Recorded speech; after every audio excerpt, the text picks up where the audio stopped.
على أهل بيت زوجها وولده وهي مسؤولة عنه وعبد الرجل راع على مال سيده وهو مسؤول عنه ألا وكلكم راع وكلكم مسؤول عن رعيته أو كما قال عليه الصلاة والسلام صدق الله وصدق رسوله النبي الكريم الأمين الرؤوف الرحيم ونحن على ذلك من الشاهدين والشاكرين والحمد لله رب العالمين إن الله وملائكته يصلون على النبي يا أيها الذين آمنوا صلوا عليه وسلموا تسليما الصلاة والسلام عليك يا سيدي يا رسول الله وعلى آلك وأصحابك يا حبيب الله الصلاة والسلام عليك يا خاتم النبيين وعلى آلك وأصحابك يا رحمة للعالمين حمد و صلاۃ تعریف و توصیف اللہ جل وعلا کے لیے جو تمام جہانوں کا پالن ہار ہے۔ حضور نبی رحمت شفیع معظم رسول محتشم احمد مجتبیٰ حضرت محمد مصطفیٰ علیہ تحیت و ثنا کی بارگاہ بے کس پناہ میں اپنی عقیدتوں، ارادتوں، محبتوں اور چاہتوں کا خراج پیش کرنے کے بعد میرے نہایت واجب الاحترام ذوی الاحتشام برادران اسلام، سٹیج پہ جلوہ گر علماء کرام، السلام علیکم ورحمۃ اللہ وبرکاتہ۔ سب سے پہلے انتہائی ادب سے گزارش یہ ہے کہ مجھے جو دعوت پیش کی گئی تھی وہ تھا پروگرام مغرب تا عشاء۔ اب چونکہ عشاء کی اذان کا وقت ہے، پتہ نہیں آپ کا کیا ماحول ہے، میرے لیے یہ بڑا مشکل ہو رہا ہے چونکہ میں نے عشاء کے بعد بھی یہاں سے کچھ فاصلے پر ایک وعدہ تھا پہنچنا ہے۔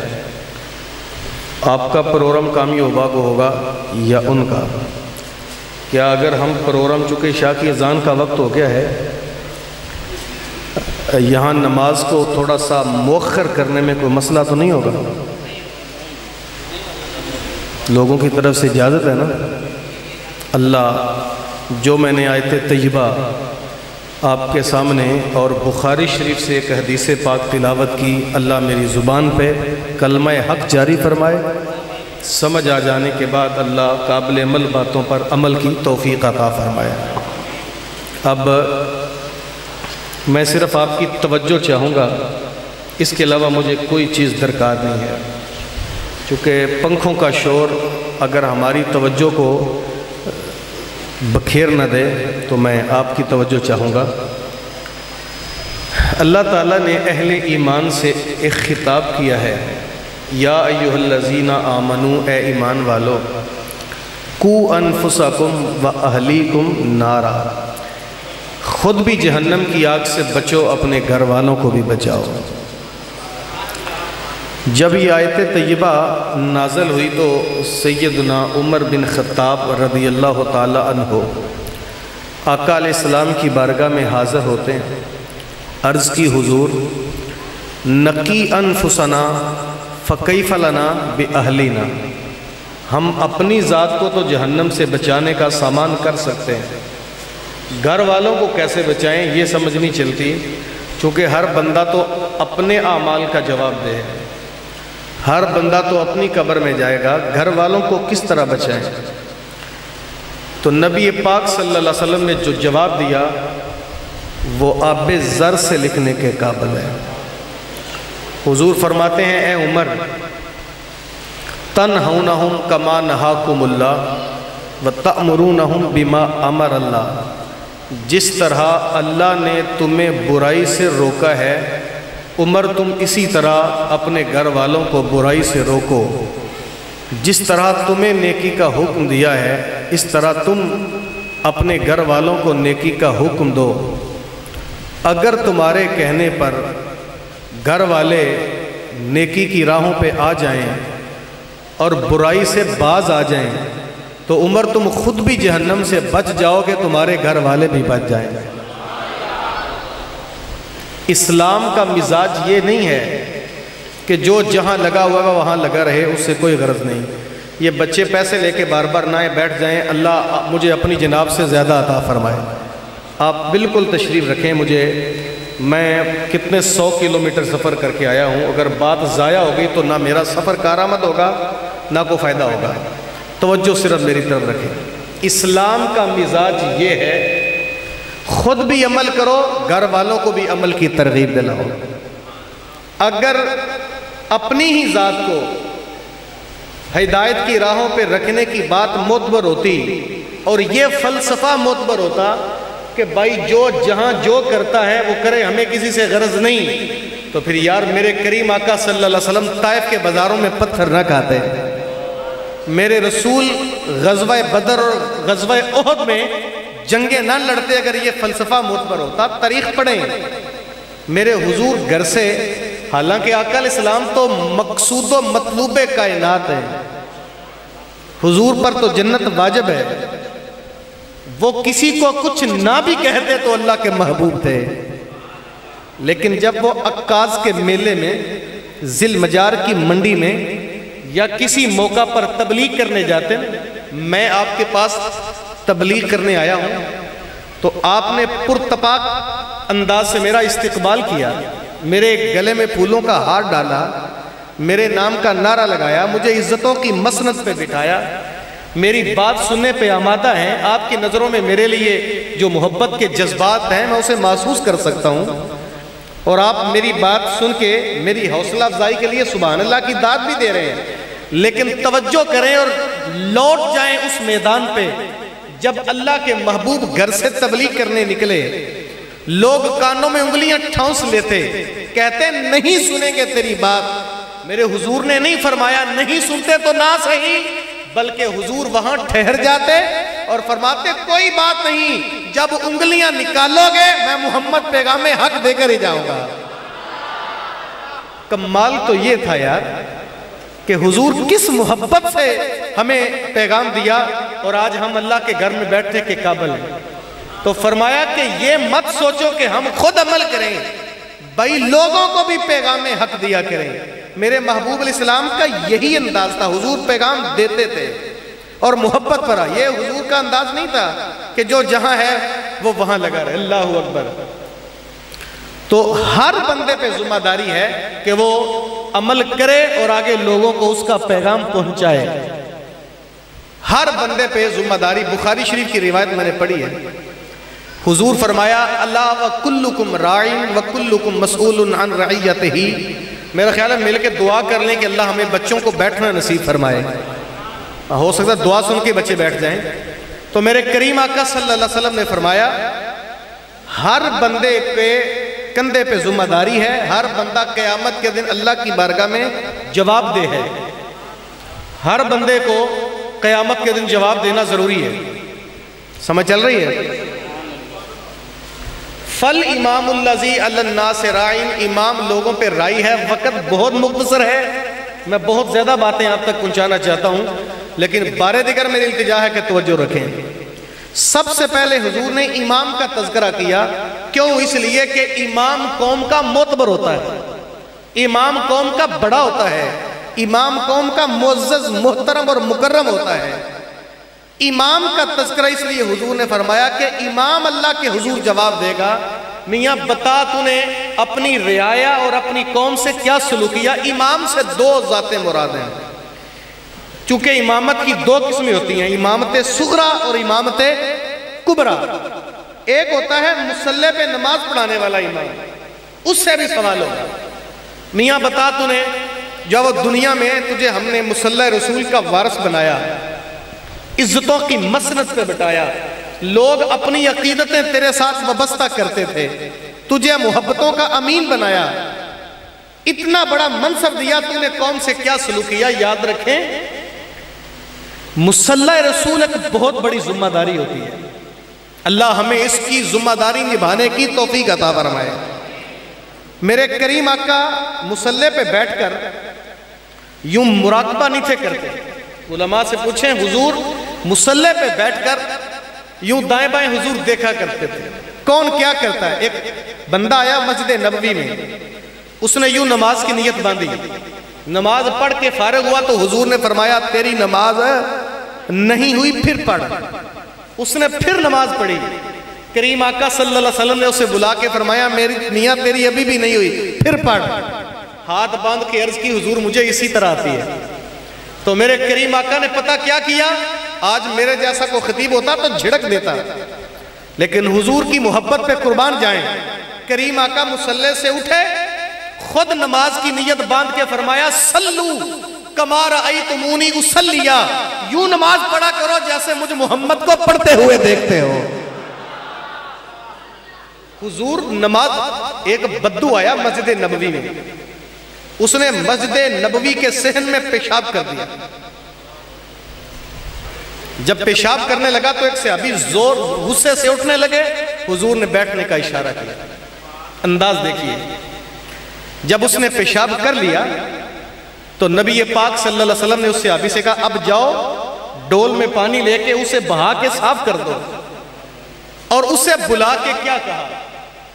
کہا میاں مسجد اللہ کا گھر ہے، یہاں پیشاب نہیں عبادت کرتے ہیں، یہاں محبت سے آتے ہیں، ادب سے آتے ہیں۔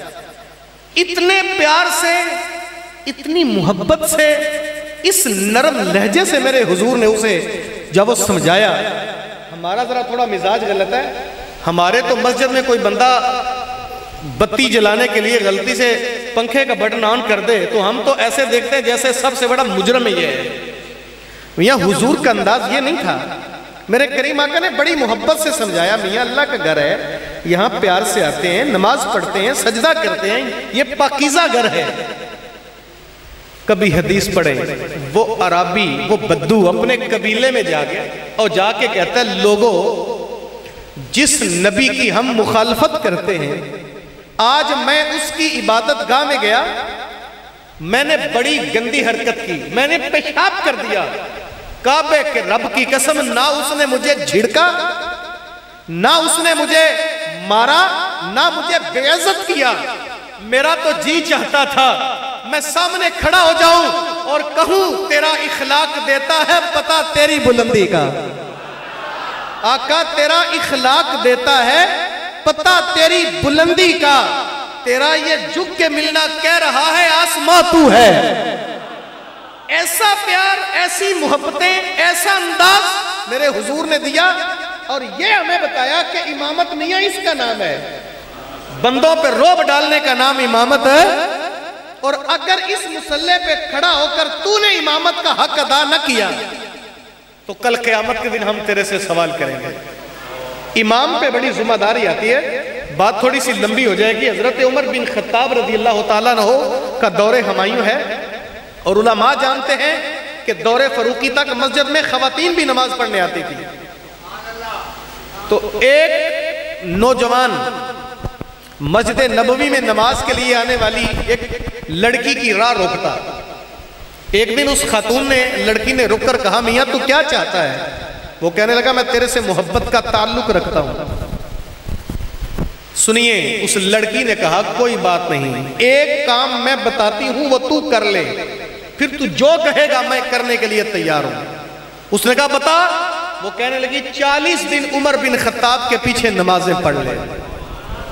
جوان نے کہا یہ تو بات ہی کوئی نہیں، میں تو تیرے سے اتنی محبت کرتا ہوں، تو کہے تو آسمان سے تارے بھی توڑ لاؤں، زمانے کا ہر جتن کرتے۔ اس نے کہا نہیں، تو صرف 40 دن نمازیں پڑھ لے، پھر تو جہاں کہے گا میں حاضر ہوں۔ نوجوان نے کہا یہ تو بات ہی کوئی نہیں۔ 40 دن عمر بن خطاب کے پیچھے نماز پڑھتا رہا جماعت کے ساتھ۔ روایت میں آتا ہے جب 40ویں دن کی آخری نماز پڑھ کے نوجوان واپس لوٹ رہا تھا تو لڑکی حسب وعدہ وہاں کھڑی تھی۔ جوان نظریں جھکا کے گزرنے لگا، لڑکی نے آواز دے کے کہا میاں میں حاضر ہوں، اشارے سے کہا کھڑی رہ، تیری ضرورت نہیں رہی۔ عمر نے دل کا تعلق اللہ سے جوڑ دیا ہے۔ یہ نہ ہو کہ میں اس طرح کا امام بن جاؤں کہ میرے پیچھے عمر بھر نماز پڑھنے والے نمازیں یاد نہ کر سکیں، کردار کو صاف نہ کر سکیں، میرے پیچھے نماز بھی پڑھتے رہیں، دکان پہ ڈنڈی بھی مارتے رہیں، میرے پیچھے نماز بھی پڑھیں، چوک میں بے حیائی بھی پھیلاتے رہیں۔ میرے پیچھے نماز بھی پڑھتے رہیں، دین کی دھجیاں بھی وہ پھیرتے رہیں، میرے پیچھے نماز بھی پڑھتے رہیں، ماں باپ کے گستاخ بھی رہیں۔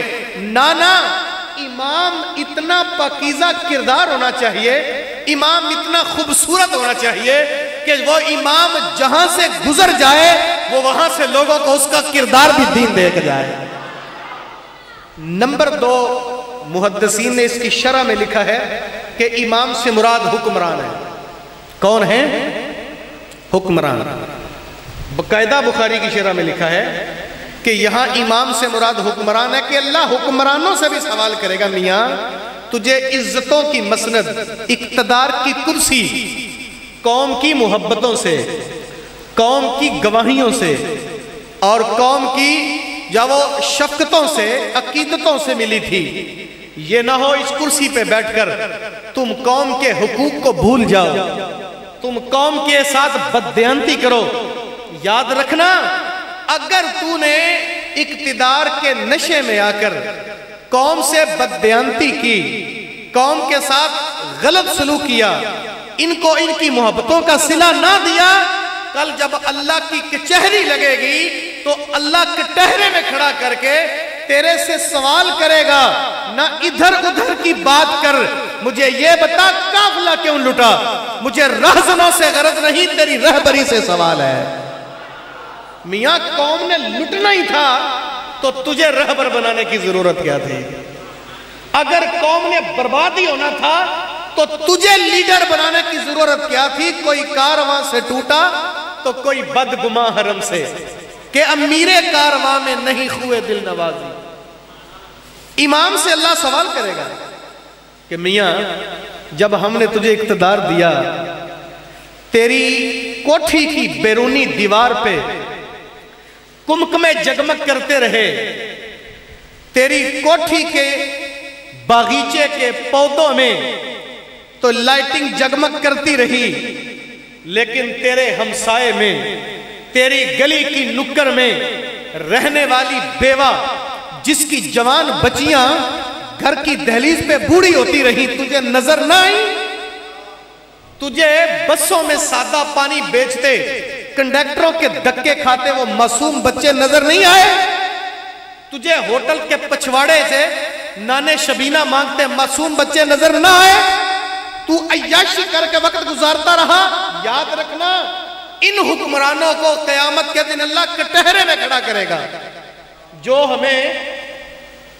ہمیں عمر بن خطاب رضی اللہ تعالی عنہ کی ذات کا نام لے کر میدان میں آتے ہیں، کوئی عمر بن خطاب کی یاد تازہ کرتا ہے، کوئی ریاست مدینہ کی بات کرتا ہے، کوئی ہمیں 1400 سال پیچھے لے جاتا ہے، اور پگلے جانتے نہیں عمر بن خطاب تو وہ لیڈر ہے جو سارا دن جہاد کر کے رات کو مدینے کی گلیوں کا پہرا بھی دیتا تھا۔ عمر تو اس لیڈر کا نام ہے جو کاغذ کے چٹے دامن پہ 4 لفظ لکھ دیتا، نیل کی موجیں بھی پریشان ہو جاتی تھی۔ اور میاں عمر تو اس قائد کا نام ہے، اس لیڈر کا نام ہے جس کے دور حکومت میں اگر زمین مائی کا تیل پی جاتی، عمر درہ مارتے زمین تیل اگل دیا کرتی تھی۔ او بھائی، عمر تو اس لیڈر کا نام ہے، مدینہ طیبہ کی سرزمین پہ زلزلہ آتا، عمر درہ مار کے زمین کو مخاطب ہوتے ہیں، حکمرانوں غور کرو، غور کرو۔ عمر بن خطاب زمین پہ درہ مار کے کہتے ہیں افر الارض الم اعدل الیک، کیوں کانپتی ہے؟ تیری چھاتی پہ عمر نے عدل نہیں کیا ہے؟ مدینہ طیبہ سے 1000 میل دور ایک بستی میں چرواہا بکریاں چراتا ہے۔ اچانک وہاں ایک بھیڑیا نمودار ہوا، اس نے ایک بکری کو پکڑا اور چیر پھاڑ کے اس کے ٹکڑے کر دیے۔ چرواہا اپنی بکری کو پکڑنے کی بجائے، اور سنیے آج ہم قوم بھی تو بولی ہیں، آج ہمیں اپنے حق لینے کا انداز نہیں آتا، آج ہمیں اپنے حقوق کے تحفظ کا انداز نہیں آتا۔ وہ چرواہا اپنی بکری کو پکڑنے کی بجائے بستی کی جانب بھاگتا ہے اور جا کے کہتا ہے یا معاشر المسلمین، لوگوں جمع ہو جاؤ۔ کیا ہوا؟ کہنے لگا امیر المؤمنین عمر بن خطاب انتقال کر گئے ہیں۔ لوگ حیران ہو گئے، میاں کہاں مدینہ طیبہ، کہاں تیری بستی، کہاں عمر بن خطاب اور کہاں تیری ذات، تجھے اس سانحے کی خبر کیسے مل گئی؟ وہ کہنے لگا ہاں ہاں میں جانتا ہوں، کہاں میں اور کہاں نگہت گل، باد صبا تیری مہربانی، میں تو نہیں عمر تک جا سکتا، میری رسائی تو مدینے تک نہیں ہے، لیکن یار مجھے کتنے سال ہو گئے ہیں اس چراگاہ میں اپنی بکریاں چراتے، کسی بیڑیے میں یہ جرت نہیں ہے کہ وہ میری بکریوں کو آنکھ اٹھا کر بھی دیکھتا۔ آج اگر ایک بیڑیا میری بکری پہ حملہ آور ہوتا ہے تو یہ اس بات کی دلیل ہے کہ روئے زمین پہ عمر زندہ نہیں رہا ہے۔ او بھائی عمر تو وہ ہے جس کے دور حکومت میں بیڑیا بھی جرت نہیں کرتا، تو جس کے دور حکومت میں معصوم بچے ماں کی گود سے چھین لیے جائیں، اور ساہیوال کی سرزمین پہ جس بچوں کے سامنے ان کی ممتا چھن جائے، وہ کس منہ سے عمر کی بات کرتا ہے؟ اور جس کے دور حکومت میں عزتیں لٹ جائیں، جس کے دور حکومت میں آبروئیں پامال ہو جائیں، جس کے دور حکومت میں جوان بچیاں پارلیمنٹ کے سامنے بدن کو آگ لگا دے، اور وہ عمر کا نام لینے کی جرت نہیں کر سکتا۔ اور میاں عمر تو وہ لیڈر ہے جو مدینے کی گلی سے گزر جاتا ہے، شیطان اسے دیکھ کر بھی بھاگ جاتا تھا۔ کس کی بات کرتے ہو؟ تمہارے دور حکومت میں تو بچوں کے چیتھڑے دیواروں سے چپک جاتے ہیں اور تم بات کرنے کے قابل نہیں ہو۔ کس عمر کی بات کرتے ہو تم؟ نہ جانے کہاں سے تم نے دور حکومت لیا۔ میرے مالک نے، میرے محبوب علیہ السلام نے فرمایا، حضور فرماتے ہیں قیامت کے دن اللہ کٹہرے میں کھڑا کر کے اس امام سے سوال کرے گا، بچا میاں تجھے ہم نے عزتیں دی تھی، تو نے کن راہوں کیا سلوک کیا اپنی رعایا کے ساتھ؟ اللہ اکبر۔ نبی پاک صلی اللہ علیہ وآلہ وسلم نے آگے کیا، ہر بندہ چونکہ حکمران نہیں ہوتا نا، تو بندہ یہ نہ سوچے کہ میں حکمران نہیں ہوں، میرے سے کون سا سوال ہوگا۔ حدیث پاک کا اگلا جو سنیے، حضور فرمایا والرجل راع علی اہل بیتہ وہو مسئول عنہ، جو حکمران نہیں مرد تو ہے، اس مرد سے گھر کی چار دیواری کے بارے سوال ہوگا۔ بتا تو نے اپنی گھر کی چار دیواری میں لوگوں سے کیا سلوک کیا؟ اندر تیرے بیوی بچے رہتے تھے، تیرے بہن بھائی بھی تھے، تیرے ماں باپ بھی تھے، اور میاں تو نے ان سے سلوک کیا کیا؟ یہ سوال قیامت کے دن ہوگا۔ 500 کلومیٹر سفر کر کے تو اپنے پیر و مرشد کی دہلیز پہ حاضر ہوا دعائے خیر کے لیے، زیارت کے لیے۔ حضرت دعا کر دیں آپ کی قبول ہوتی ہے۔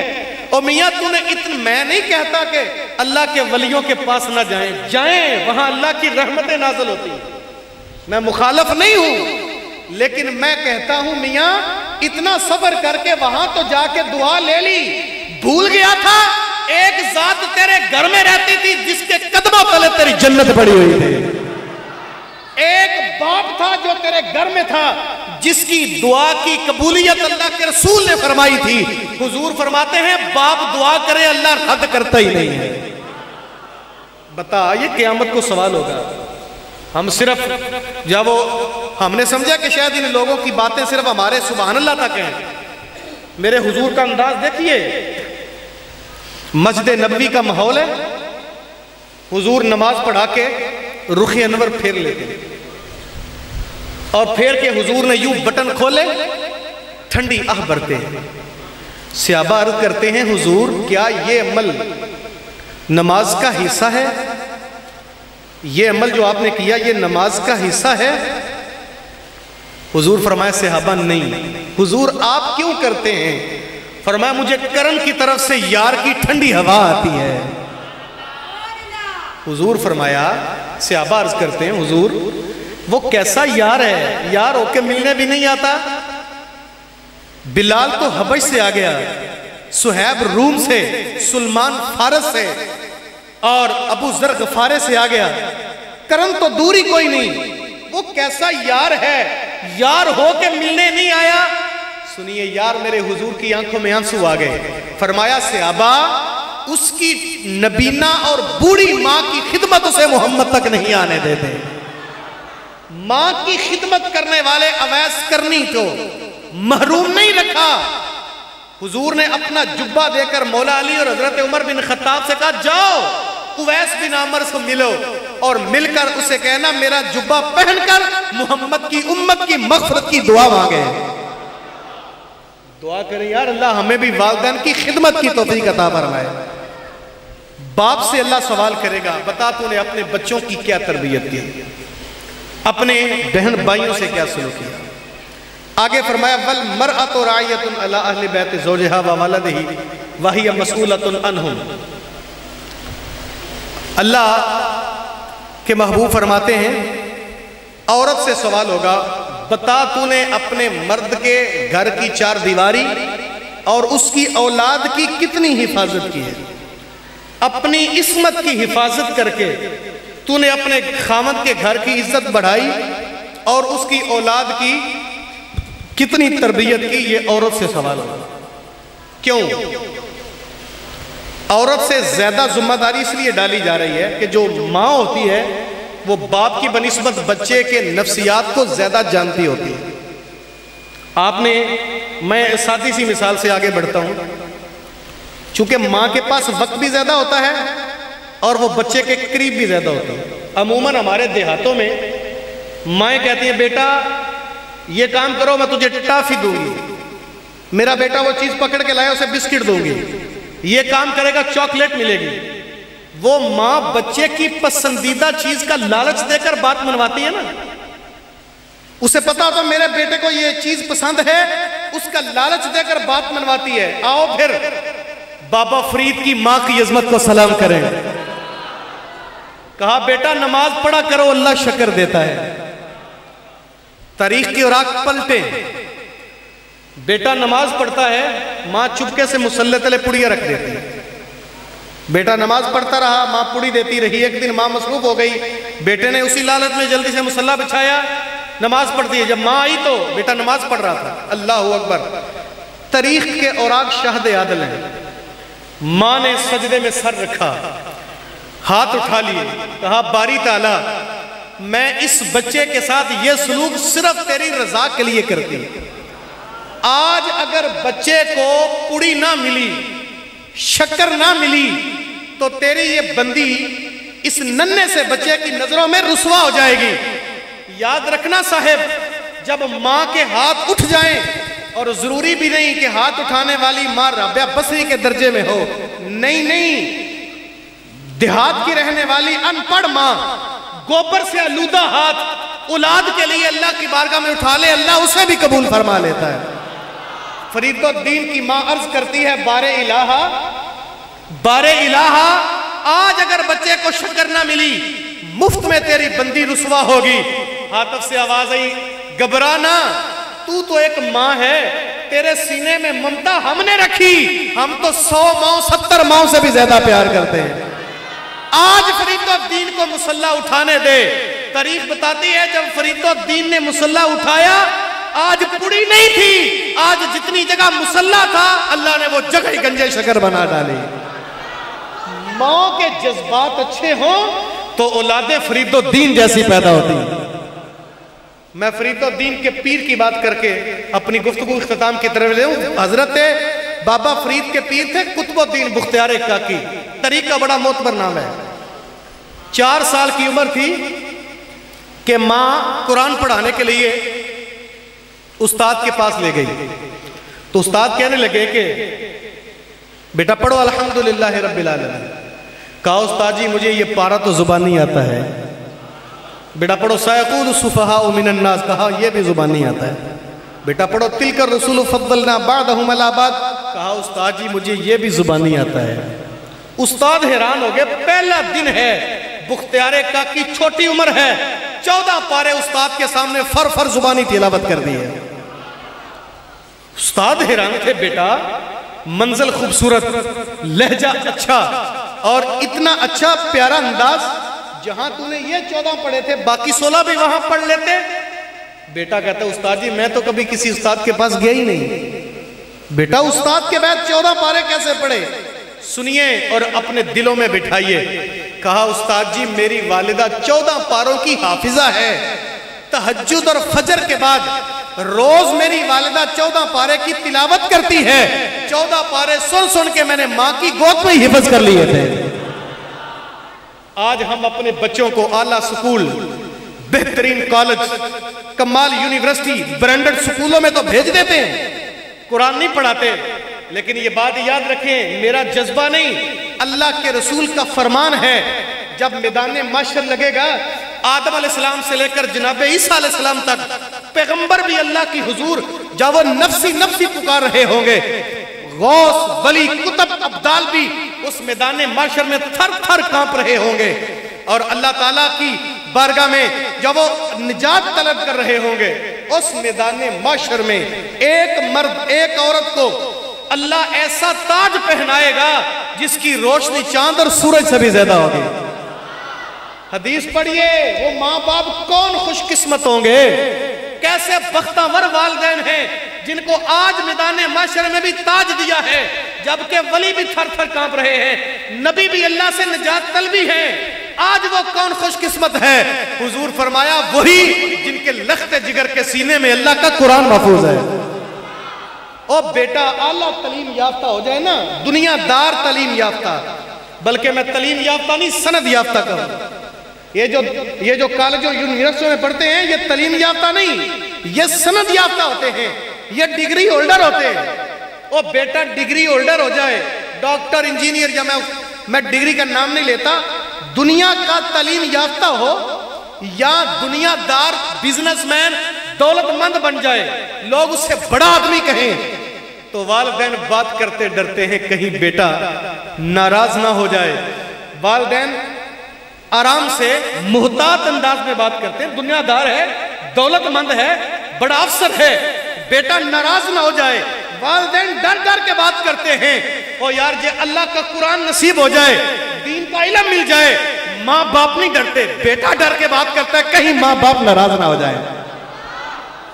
وہ میں نے فیس بک پہ بات پڑھی پچھلے دنوں، فیس بک پہ وہ کسی شخص نے کہانی بنا کے لکھی، بات بڑی خوبصورت تھی. وہ لکھتا ہے کہ 3 خواتین ایک کنویں پہ پانی بھرنے آئی نا، تو وہاں سے ایک نوجوان گزرا پینٹ شرٹ میں، تو ایک خاتون ساتھ والی کو ہاتھ لگا کے کہتی ہے کہ یہ میرا بیٹا ہے، اللہ کے فضل سے ڈاکٹر بن گیا ہے، MBBS بن گیا ہے. وہ آرام سے گزر گیا. چند لمحے گزرے، ایک اور نوجوان گزرا جس کے بال انوکھے تھے، شکل اس سے بھی عجیب تھی، لباس اس کا بھی انگریزانہ تھا. تو وہ ساتھ والی بی بی کہنے لگی یہ میرا بیٹا ہے، انجینئر بن گیا ہے. وہ بھی گزر گیا. ابھی چند لمحے گزرے تھے، ایک بچہ آیا، سر پہ ٹوپی، ٹخنوں سے اوپر شلوار، قریب آ کے کہتا ہے السلام علیکم ورحمت اللہ وبرکاتہ. اپنی ماں کا برتن اٹھا کہتا ہے امی گھر چلیں. ماں نے فخر سے کہا میرا بیٹا ہے، حافظ قرآن ہو گیا ہے. وہ گزر گئے، پوچھا تک نہیں. اس نے ماں کا بوجھ اٹھا کے اپنے لیے اعزاز پایا، کہا یہ میرا بیٹا ہے، حافظ قرآن بن گیا ہے. اور میاں اپنی اولادوں کو قرآن پڑھاؤ. میں نہیں کہتا کہ دنیا کا علم نہ پڑھو، پڑھو، کیمسٹری پڑھو، بایو پڑھو، فزکس پڑھو، سائنس پڑھو، جتنی پڑھ سکتے ہو پڑھو، لیکن مرنے کے بعد بایو نہیں بخشی جائے گی. اور میاں قبر میں پہنچے گا تو اللہ کا قرآن ہی پہنچے گا. آؤ آج میں اور آپ قرآن کے دامن سے لپٹ جائیں. آؤ قرآن کے دامن سے لپٹیں، زندگی میں حسن پیدا ہو جائے گا. اللہ اکبر. اللہ تعالیٰ کی بارگاہ میں میں انہی الفاظ کے ساتھ اپنی گفتگو کو سمیٹا ہوں. خدارا خدارا خدارا، اپنے کردار سے اپنی اولاد کو سکھائیں، اپنے کردار سے، اور اپنے بچوں کو خود قرآن پڑھائیں. یقین کرو جن کی اولادیں خود قرآن پڑھیں، یہ بات بڑی قابل توجہ، جن کی اولادیں خود قرآن پڑھیں، انہیں مدرسے سے مرنے کے بعد 10 بچے لانے کی ضرورت ہے، انہیں مسجد سے 30 پارے لے کے محلے میں بانٹنے کی ضرورت ہے. اور میاں وہ خود پڑھتے ہیں، جو قرآن پڑھتے ہیں وہ 5 بار اللہ کے حضور روزانہ کہتے ہیں ایسے جولی اٹھا کے. اور میری دعا ہے ہر بندے کی زبان پہ یہ جملہ جاری ہو جائے. اپنی اولادوں کو سکھائیں کہ وہ ہمارے مرنے کے بعد ختم نہیں بھی دلوا سکتے، کوئی بات نہیں، یہ جملہ ضرور کہا کریں روز اللہ کے گھر میں. ربنا اغفر لی، اونچی آواز سے کہیں ربنا اغفر لی، ربنا اغفر لی. اللہ مجھے بھی بخش دے، میرے والدین کی بھی مغفرت فرما. اللہ ہمیں عمل کی راہیں عطا فرمائے. کار ما آخر شدو آخر سے ما کار نہ شد مشتخا کے ما غبارے کوچہ یار نہ شد و آخر دعوانا ان الحمدللہ رب العالمین۔ میرا خیال ہے شاید محفل جاری رہے گی تو مجھے اجازت ہو جائے۔ اللہم صلی علی سیدنا و مولانا